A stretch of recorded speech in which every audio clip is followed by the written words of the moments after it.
जीवन को धिक्कार আপনারা কি ভাবছেন? আপনাদের থেকে আঙুল দেখাচ্ছি মানে আপনাদের বলছি? আপনাদের বলছি না, আমার মন এই দেহকে বলছে রে এত সুন্দর সাজিয়েছিস, দামি দামি ফেস ওয়াশ মারছিস, দামি দামি জামা কাপড় পরছিস, রক্ত অলঙ্কার করেছিস, কিন্তু যদি রাধে রাধে নাম বদলে না বলিস তাহলে তুমি সুন্দর দেহ পেয়েছিস, এই দেহে ধিক্কার। तेरा जीवन को धिक्कार जब ये तारा मेरा दे वृंदावन नाम मेरा जय राधे राधे जय राधे राधे। अच्छा তোমরা বলছো না তোমাদের সঙ্গে ঝগড়া হচ্ছে, ও লজ্জা লাগছে, এখন রাধে রাধে বলবো সবাই প্রতি নিয়ে ভক্ত হয়ে গেছে কি করো? শোনো, লজ্জা ঘৃণা ভয় তিনটাকে হরি ভজন নয়। এই সময় বলো মা, তোমাদের চরণে ধরে আমার নিবেদন, এত কষ্ট করে নববৃন্দাবন ধাম বাবারা রচনা করেছে, একটু বলো, আমার খুব ভালো লাগবে যে আমি এসেছিলাম, সবাই বলেছে আপনারা, একটু বলো তো।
তোমাদের বলেছি জয় দিতে, তোমাদের উলুলু দিতে বলেছি।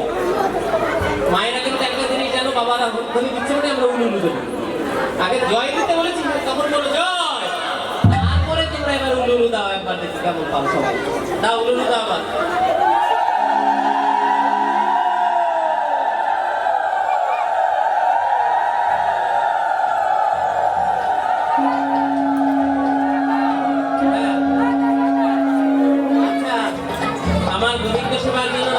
সেবার জন্য ওই যে আমার মা জননীরা বেরিয়ে পড়েছে, আপনাদের কাছে কাছে যাবে, আপনাদের কষ্ট করতে হবে না, যে যেখানে আছে ওইখানে থেকেই ভগবত সেবার জন্য দান করবে। এই দান করলে দান কথা তো বিফলে যায় না, আমরা তো বারবার জন্মগ্রহণ করি, আমরা যতটুকু ঠাকুরকে দিই ঠাকুর সেই বোঝে আমাদের অর্থ সম্পদ দেয়, ঠিক আছে? আমি জন্মগ্রহণের আগে কোন ফ্যান মাথার উপরে ঘুরবে, আমি কোন কাঁথার উপর শোবো, এটা মা ঠাকুমা বাবা ওনারা যখন চিন্তা করেছে ঈশ্বর সেটা পাঠিয়ে দিয়েছে। আমি ভাবার আগেই মাতৃস্থলে দুগ্ধ চলে এসেছে। এই জন্য ঠাকুর সেবার জন্য তোমরা দাও, তাহলে এ জন্মে না হলে পরজন্মে এই অর্থ তোমার সঙ্গে আসবে, আসবেই আসবে, ঠিক আছে? প্রাণ ভরে দাও, ঠিক আছে? আর কীর্তনের মাঝে তোমরা কীর্তন শোনো, আমি বলে দেবো শুনে যাবো, ঠিক আছে? আচ্ছা, বৃন্দাবন आराध्य ब्रजेश तनया सत्धाम वृंदावनम।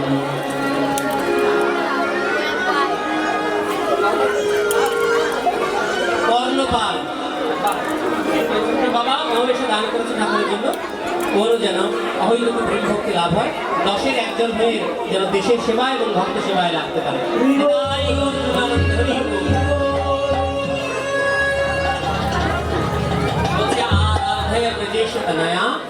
আরাধনা করবো বুঝে অন্য কৃষ্ণকে, হ্যাঁ, ধাম ও বৃন্দাবন, যিনি বৃন্দাবনে বসবাস করেন। দ্বারকার কৃষ্ণ মথুরার কৃষ্ণকে আমরা ভালোবাসবো না, কারণ নৈসর্গিক কৃষ্ণ, আমরা মাধুর্যের কৃষ্ণকে ভালোবাসবো। সব ওই রামাচরণে আমি সতে দিয়েছি, এই কথা বলে গাচ্ছে। তাহলে একটা ছেলেকে দেখে একটা মেয়ে কাঁদবে না। মনে করুন বাজারে গেছে শপিং কমপ্লেক্সে, একটা ভীষণ সুন্দর ছেলেকে একটা মেয়ে দেখেছে, সেই মেয়েটা বাড়িতে এসে বা স্কুল কলেজে গিয়ে কি এরকম করবে? সেই যে আমি একটা ছেলেকে দেখেছি, বাজারে গিয়েছিলাম, খুব সুন্দর দেখতে। কেন কাঁদবে? নাকি এরকম আনন্দে বলবে বান্ধবীদের কাছে, বেশ ওইখানে গেছিলাম না বড় বাজারে, এত সুন্দর একটা স্মার্ট ছেলে দেখলাম না, সুন্দর না, ভালো, এরকম বলবো না? তাহলে সব কথার সঙ্গে একটা শারীরিক আদর কায়দা আছে, ঠিক আছে? তাহলে রাধারানী কি বোকা যে তিনি কাঁদছেন?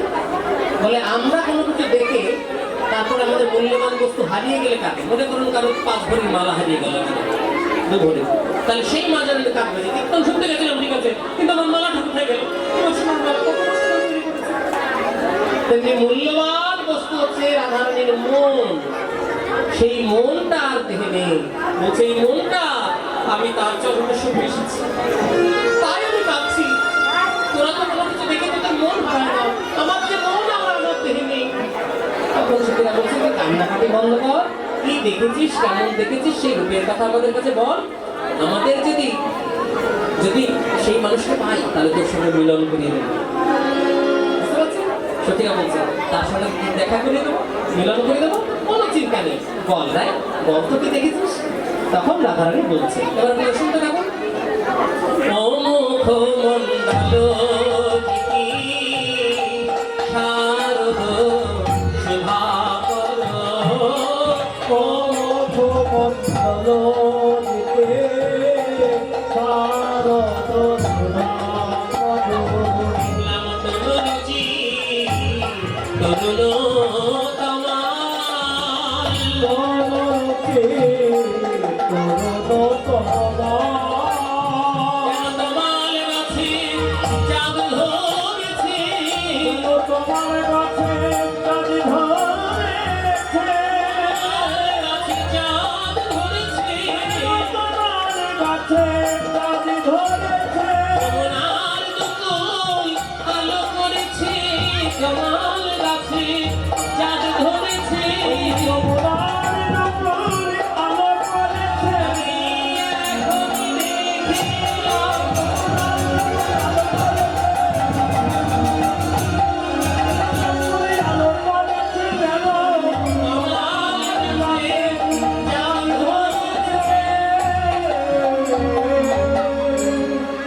তবে জাগতিক জগতে আকাশে চাঁদ 15 তলায় পরিপূর্ণ। আমার প্রাণবধূর অঙ্গে দেখলাম 24.5টা চাঁদ। 24.5টা কোথায় কোথায়? আমি যা গুরু মুখে শুনেছি তাই বলছি, আপনারা শুনে নিন। কৃষ্ণবপু রাজ রাজ কৃষ্ণবপু সিংহাসনে বসিরাজ্য শাসনে করে সঙ্গে চন্দ্রের সমাজ, 2 গণ্ড সুচিক্ষণ যিনি মণি দর্পণ, এই 2 পূর্ণ চন্দ্রমানি কপালে অষ্টমী বিন্দু, তাহাতে চন্দনের বিন্দু, এও এক পূর্ণ চন্দ্রমা, পূর্ণ চন্দ্র। গোবিন্দের মুখপত্র গোটা একটা চাঁদ, পূর্ণ চাঁদ মুখটা, আর 2 গাল দুটো উন্নত, এই যে হচ্ছে 2টো চাঁদ, তাহলে কটা হলো? 3টে। আর কপালে আছে একটা অষ্টমী বিন্দু মানে 8 ফালি চাঁদ, তাহলে কটা হলো? 3.5টে। আর একটা আছে চন্দনের বিন্দু, মায়েরা দেখবেন সিঁদুর করে একটা ছোট্ট চন্দনের ফোঁটা কেটেছে, ওই রকম গোবিন্দে আছে, সেটা পূর্ণ চাঁদ, তাহলে কটা হলো? 4.5টে। তাহলে এখন তো 20টা চাঁদের দরকার, তাহলে তো 24.5টা চাঁদ হবে। 20টা চাঁদ আছে এখনো। 10 চাঁদ নাচে গায়ে মুরলীর রন্ধে, 10 চাঁদ নাচে গায়ে মুরলীর রন্ধে, 10 চাঁদ নাচে গায়ে, আর 10 চাঁদ নাচে চরণার বৃন্দে, আর 10 চাঁদ নাচে চরণার বৃন্দে, আর 10 চাঁদ নাচে চরণার বৃন্দে, মানে চরণে পায়ের 5টি 10টি নাও, আর হাতের আঙুলের 10টি নাও, এই 20টা চাঁদ।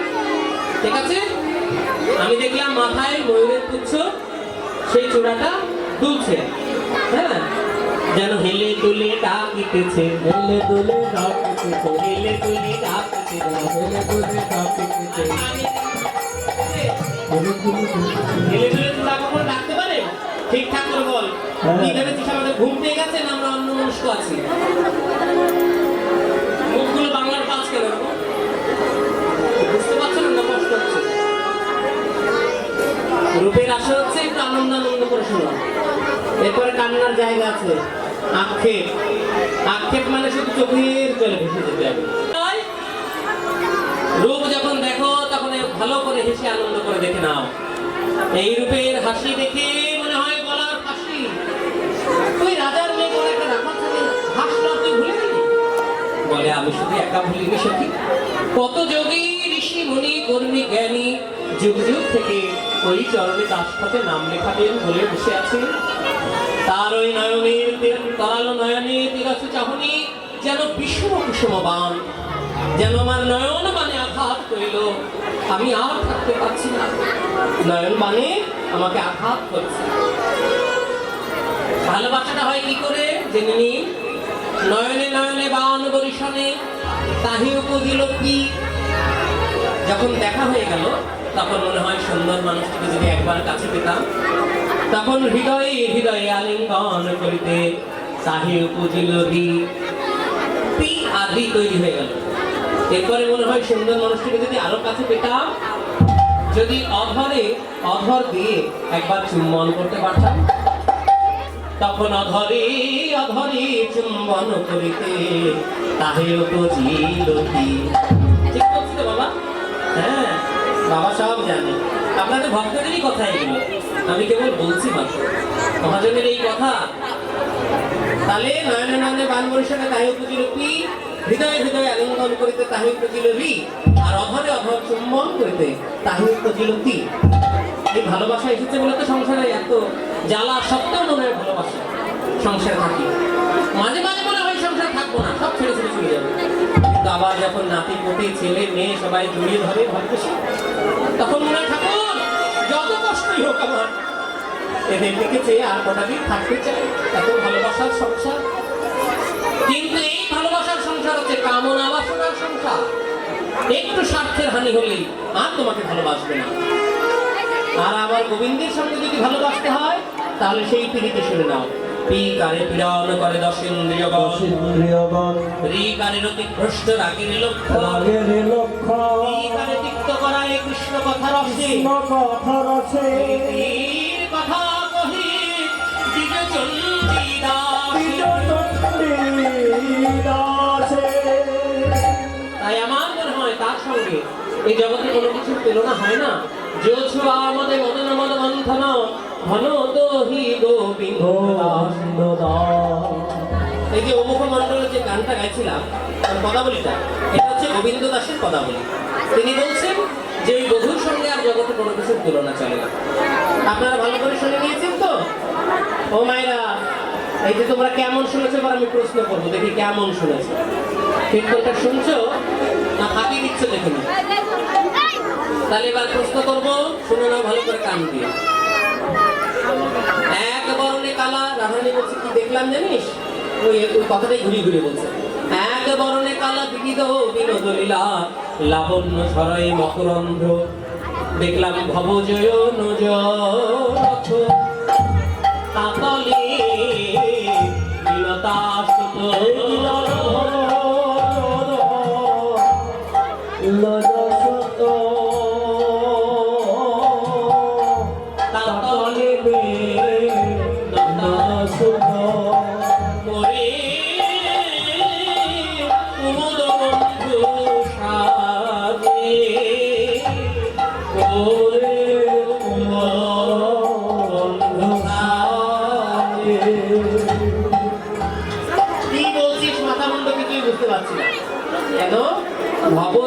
ভব মানে কি?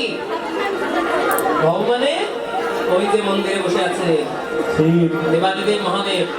ভব মানে শিব ঠাকুর। ভবজ মানে শিব ঠাকুর থেকে জাত সন্তান। শিবের সন্তানদের নাম কি বলতো? কার্তিক, গণেশ, লক্ষ্মী, সরস্বতী। হ্যাঁ, একটু জোরে জোরে বলো। খাওনি নাকি? আবার খাওয়া দাওয়া করে নেবে, সব ব্যবস্থা আছে, ঠিক আছে? এমন ভাবে বসে আছে আমার মনে হচ্ছে এখন কীর্তনটা শেষ হয়ে গেল। ভালো, এত কষ্ট হচ্ছে সবার, এত কষ্ট। একটু হাসো, কষ্টের কথা মনে রেখে দাও, তাহলে কষ্ট বেশি হবে, কষ্টের কথা ভুলে যাও। আচ্ছা, অনুজ মানে তার মধ্যে ছোট ছেলে, ছোটকে কার্তিক। তাহলে অনুজ রথ, মানে যে রথে চড়ে কার্তিক, সেটা কি? ময়ূর। ময়ূর। মানে আমি গোবিন্দের মাথায় ময়ূর পুচ্ছ দেখলাম। ওরে এতদিন জানতাম তুই পড়াশোনা জানিস না, গোবর ঘাটা গোয়ালিনি, তুই এত সব পাচ্ছিস কোথায়? বলছি আমি দর্শন করেছি, আমার মনে হলো ভবজরথ। আবার দেখলাম তাতলে বিনতার সুত, বিনতার ছেলে কে? গরুর। সেই গরুর পাখির মতো নাকটা, মানে নাকটা গোবিন্দের গরুর পাখির মতো। বলে না ও মায়ের ছেলে আমি বিয়ে করবো না, নাকটা বোঝা। আরে ছেলেটা মোটা টাকা ইনকাম করে, মোটা টাকা ইনকাম করলে কি হবে? ছাদ ফাঁকা। তোমাকে কি বলবো? কম টাকা ইনকাম করো, তুমি মাথায় চুল থাকবে, এরকম বলে না? তাহলে নাকটা কেমন? টিয়া পাখি ছবির মতো। তাহলে গরুর সুতো, মানে বিনতা সুতো পরে কুমুদ বন্ধু সাহায্য। আবার যখন মধ্যে মধ্যে হাসছে, সারি সারি দাঁতগুলো যেন ঝলমল ঝলমল করছে, হ্যাঁ, যেন আলো উত্তরণ করছে। কুমুদের বন্ধু, কুমুদের বন্ধু হচ্ছে শাপলা ফুলের বন্ধু, মানে চাঁদ, চাঁদের মতো ঝলমল ঝলমল করছে দাঁতগুলো। দেখলাম হরি হরি সন্নি অলি বসি রে বাড়ি, হরি হরে সন্ধানে আলে বসে ওরে মাঝে। হরি হরি সন্নি অলি বসি রে বাড়ি, হরি হরে ওরে বাড়ি অলি বসি রে বাড়ি, রমণী মনে বাজে, রমণী মনে যেন বান নিক্ষেপ করছে। হরি হরি সন্নিধানে, হরি মানে কি? হরি মানে এখানে ব্যাং, আর হরি মানে শত্রু, ব্যাঙের শত্রু কে বলতো? সাপ। যেন গোবিন্দের জোড়াভুরু যেন বাঁকা সর্পাকৃতি, দেখে মনে হচ্ছে যেন মদনদের ভুল করে তার ধনুকটা রেখে গেছে। জোড়াভুরু যেন কামেরী কামান, একটা পদাবলিতে আছে, জোড়াভুরু যেন কামেরী কামান কে বা কইল নিরমান, তার তরালো নয়নে রচ্ছে চাকরি বিষম কুসুমপান। আর তার মধ্যে অলি সন্নিধানে পুরে বানে, অলি মানে কালো কালো ভ্রমর, এই দুটি নয়ন মণি যেন কালো ভ্রমর আমার দিকে এমন ভাবে বান নিক্ষেপ করলো।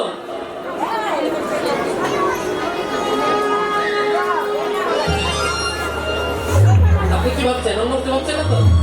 আরে বাবা, বান নিক্ষেপ করতে গেলে এটা করতে একটা চোখ বন্ধ করে, আবার চোখ না ভাববেন না যেন।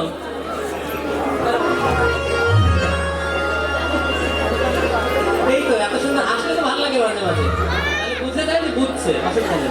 এরকম করে না বাংলা থেকে, তাই না? আমাকে নয়ন মানে যেন আঘাত আঘাতে করিল, আমি আর থাকতে পারছি না, থাকতে পারছি না। আমি দেখলাম কি জানিস? আরো দেখলাম কুন্তির নন্দন মূলে কশ্যপ নন্দন দুলে, কুন্তির নন্দন মূলে কশ্যপ নন্দন দোলে। কুন্তির নন্দন বলে, কুন্তি মানে কুন্তি দেবী, তার নন্দন মানে ছেলে, কুন্তির ছেলেকে কর্ণ। কর্ণ। 5 পুত্র যেমন ছিল, তার আগের একটা ছেলে ছিল কর্ণ। আমি দেখলাম কর্ণে কুণ্ডল, সূর্যাকৃতি কুণ্ডল দিচ্ছে। তাহলে অর্জুন না, মানে অর্জুন বিমরা নয়, কর্ণ মানে ওই কর্ণ নয়, এই কান, এই কানের দিকে কুণ্ডল দিচ্ছে।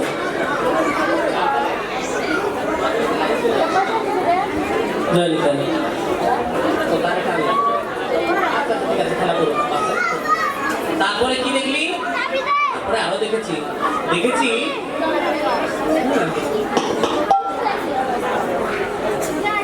দেখলাম রসেন খগেন্দ্রী কটে বসি, রসেন্দ্র বাজায় বাসি, খগেন্দ্রনে কাটে বসে রসেন্দ্র বাজায় বাসি।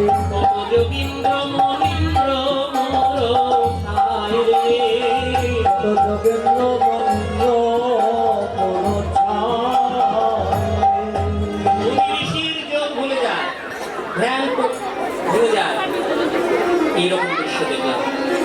আগে ভালো করে দেখে নাও, তারপরে ভালো করে না দেখলে কিন্তু সেই প্রেম অনুভূতি হবে না। রসেন্দ্র বাজায় বাঁশি, এখানে নাসিকার নিচে বচনের দিয়ে যখন মুরলী বাদন করছে তখন কত সুন্দর সেই রূপ।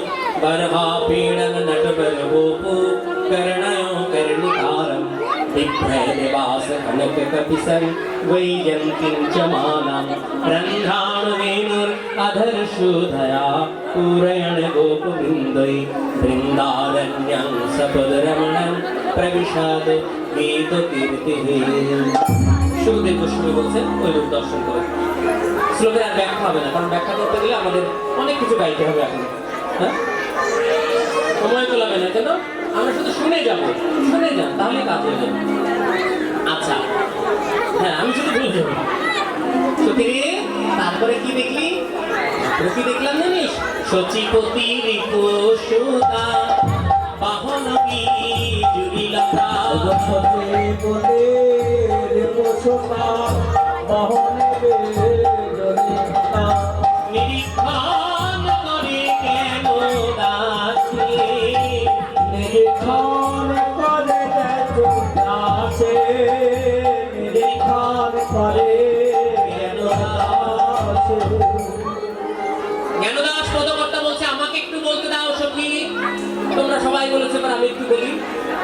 দেখলাম সচিপতি রিপুসুতা, সচী দেবীর পতি কে বলতো? কে? সচী মানে ইন্দ্রদেবের স্ত্রীর নাম হচ্ছে সচী। সচী মানে নিমাইয়ের মা সচী না, ইন্দ্রদেবের স্ত্রীর নাম সচী। সেই সচীর পতি মানে ইন্দ্রদেব, তার রিপু মানে শত্রু। ইন্দ্রের শত্রু হচ্ছে পর্বত, তার সুতা। সচিপতি রিপু সুতা মানে কন্যা পার্বতী। বাহন বিজুরি লতা, বাহন মানে পার্বতী যে যার উপরে চড়ে, কিসের উপরে চড়ে? মা চড়ে সিংহের উপরে আর বাবা চড়ে ষাঁড়ের পিঠে, তাই না? তাহলে সিংহ, ওই সিংহের মতন দেখলাম গোবিন্দের পেটটা হচ্ছে ক্ষীণ আর কোমরটা উন্নত। সিংহের কোমর যেমন উন্নত আর পেটটা ক্ষীণ। সিংহের পেট কখনো এরকম হয় না, হয় কেমন? পেট মোটা ছেলে বিয়ে করবে এরকম না, পেটে তেল মাখাতে হবে। বুঝতে পারছে না জয় গীতা বলে, আমরা সব বুঝতে পারছি তাই না? নায়কদের সঙ্গে কেমন হবে? চিমচিম করে একদম ভিসে, মানে উন্নত বুক আর পেটটা ক্ষীণ গোবিন্দ, কোমরটা উন্নত। তাতে যে উত্তরটা বাধা আছে ওটা মনে হচ্ছে বাহন যেন বিজুরি লতা, যেন বিদ্যুৎ চমক দিচ্ছে। নিরীক্ষণ করে জ্ঞানদাসে, জ্ঞানদাস পদকর্তা দর্শন করছে। তবে আমার বধুর মুখমণ্ডল যে চাঁদের কথা বললাম না, ওই চাঁদের সঙ্গে এই জাগতিক জগতের চাঁদের মিল হয় না, তুলনা হয় না। কেন জানিস? এই জগতের চাঁদকে যদি কোন মা জননী, সকল মা জননী বলে এটা, বলে সন্তানকে নিয়ে বলে আয় আয় আয় আয় আয় আকাশের চাঁদ আয়, আমার সোনার জাদুর কপালে টিপ দিয়ে যা, আয় চাঁদ মামা আয় আয় আয় আয় চাঁদ মামা, আয় জন্ম জন্মান্তর যদি ডাকি কোনদিন আকাশের চাঁদ ধরণীতে নেমে আসে না, নেমে আসিলাম। কিন্তু আমার গৌরাঙ্গ চাঁদ, আমার কৃষ্ণ চাঁদ, চাঁদ চাঁদ বলে যদি ভক্ত ডাকতে পারে, নির্জনে বসে বসে গুরু প্রদত্ত নাম স্মরণ করে, তাহলে সেই চাঁদ ভক্তের হৃদয় মাঝে দেখা দেয়। এই কথা কি সত্য না গল্প? সত্য, প্রমাণিত। চলুন বৃন্দাবনে। বৃন্দাবনে সনাতন গোস্বামীর কাছে একবার দিগ্বিজয় পণ্ডিত এলেন, এসে বলছে এই যে আপনাকে সবাই বলে বড় পণ্ডিত, আমার সঙ্গে তর্কযুদ্ধ করুন, দেখি আপনি বড় পণ্ডিত না আমি বড় পণ্ডিত। তখন সনাতন গোস্বামী দেখলেন এই মূর্খের সঙ্গে যত বকবক করবো তত আমার সময় নষ্ট, আপনার সাথে তর্ক আমি করতে পারবো না। আপনি কেন এসেছেন? আপনি বড় পণ্ডিত, আসুন আমি লিখে দিচ্ছি, আমি হার মেনেছি, আপনি জিতে গেছেন, আপনি তর্কযুদ্ধে জিতেছেন, জয়ী হয়েছেন। তখনকার দিনে তাম্রপাত্রে লিখে দেওয়া হতো, মানে তামার পাতায়। এখনকার দিনে যেমন সার্টিফিকেট আছে না বিভিন্ন, এমএ পিএইচডি বিএ করেছি, অনার্স ডিগ্রি করেছি, সেগুলো কাগজপত্রে লেখা হয়। তৎকালীনকার দিনে ওই তাম্রপত্রে লিখে দিলেন যে আমি সনাতন গোস্বামী, আমি পরাজিত, আপনি জয়ী। উনি তো একেবারে গর্বে অহংকারে, এই দেখো তোমরা বলো সনাতন পণ্ডিত বলো আমার কাছে হার মেনেছে, হেরে গেছে, আমি জয়ী, এই দেখো জয় করা, এই দেখো। সনাতন গোস্বামীর ভ্রাতুষ্পুত্র জীব গোস্বামী এই কথা সহ্য করতে পারলেন না, তিনি পথ মুক্ত করে দাঁড়ালেন। দাঁড়ান, আমার গুরুদেবকে পরাজিত করার পরের কথা, আগে আপনি আমাকে পরাজিত করে দেখেন। বলছে তুমি, বলে আমি সনাতন গোস্বামী শিষ্য ছিল, তোমার সঙ্গে আমি তো কেন গল্প করবো বাবা, তোমাকে দেখে মনে হচ্ছে তুমি একজন ভক্ত, কিন্তু তোমার আচরণ তা বলছে না। আচরণ মানে তুমি এখন ভিজা জামা কাপড়ে আছো, আর তুমি দেখছি ছোলা ভাজা খেতে খেতে আসছো। একজন ভক্ত স্নান করে প্রথমে তার ইষ্ট দেবতাকে ফুল জল দেয়, তারপরে সে নিজে গ্রহণ করে কিছু।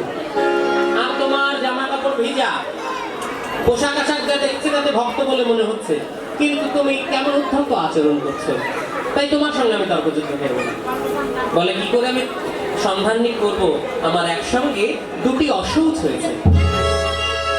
অশৌচ? হ্যাঁ, আমার দুটি অশৌচ হয়েছে। কি হয়েছে তোমার? তখন বলছে আপনি তো জ্ঞানী পণ্ডিত, আমি বলছি আপনি বুঝে নিন। সদ ভক্তি দুহিতা জাতা মায়া ভার জামিতা তুনা অশৌচ দুই মায়া পন্নাতি কিম সন্ধ্যায় পশ্চাতি। কি বললেন বুঝতে পারলাম না। ঠিক, আপনি বুঝতে পারলেন না? তাহলে আমি বুঝিয়ে বলি। আমার একটা কন্যা সন্তান জন্মগ্রহণ করেছে। যদি কোনো বাড়িতে ছেলে মেয়ে জন্মগ্রহণ করে তাহলে অশৌচ হয়। কেউ 21 দিনে, কেউ 40 দিনে পালন করে অশৌচ। আর কন্যা সন্তান জন্মগ্রহণ করার 2-4 দিন পরেই আমার স্ত্রীটা হঠাৎ মারা গেল। হয় না, প্রসব যন্ত্রণায় মা জননী প্রাণ ত্যাগ করেছে, এরকম হয়ে যায়। এই কথা শুনে উনি বলছে ও তাই কিনা তো যাবো। পাশের লোকেরা বলা বলি করছে আরে ওর তো কোনো বিয়েই হয়নি, ওই পণ্ডিতটা তো বিয়েই হয়নি, তার স্ত্রী বললো কি করে আর ওর সন্তান হলো কি করে? তারপর বলছে যে লোকেরা বলা বলি করছে যে তোমার স্ত্রী মারা যায়নি, তুমি নাকি বিয়ে করনি, তোমার আবার কন্যা সন্তান হয়েছে, কি বলছো? পাগল হয়ে গেছো নাকি? বলে কেন, আপনি বড় পণ্ডিত, আমার কথা বুঝতে পারলেন না? সৎ ভক্তি দুহিতা জাতা, আমার মধ্যে শুদ্ধ ভক্তি রূপী কন্যা জন্মগ্রহণ করল। যখনই আমার মধ্যে বিশুদ্ধ ভক্তির জন্মগ্রহণ হলো, তখন 2-4 দিনের মধ্যেই আমার মায়া ভার যা মৃতাধুনা। মায়া মানে মায়া, জাগতিক জগতের মায়া, ভার যা মানে স্ত্রী, আমার মায়ারূপী স্ত্রী মারা গেছে। বুঝতে পারছেন? তোমার হেয়ালি কথা ছেড়ে দাও, বলো তুমি কেন সন্ধান করতে পারছো না? তখন তিনি বলছে আমি কি করে সন্ধান করব? দিনের আকাশে সূর্য দেখা যায়, রাতের আকাশে চন্দ্র দেখা যায়, কিন্তু আমি যখনই আমার দুটি নয়ন নদী থাকি, মানে বন্ধ করে থাকি, তখন কি দেখি জানো? হৃদাকাশে চিদানন্দ মুদাভাতি রঞ্জনম উদয়াস্ত না পশ্যামি কিম সন্ধ্যাম পশ্যামি। আমি যখনই আমার দুটি নয়ন বন্ধ করে থাকি, তখনই দেখি আমার হৃদয় আকাশ আলো করে ওই গৌরচন্দ্র দাঁড়ায় আছে। তাই কখন সন্ধ্যা হয় কখন সকাল হয় আমি বুঝতেই পারি না, কখন সন্ধ্যা হয় কখন সকাল হয়।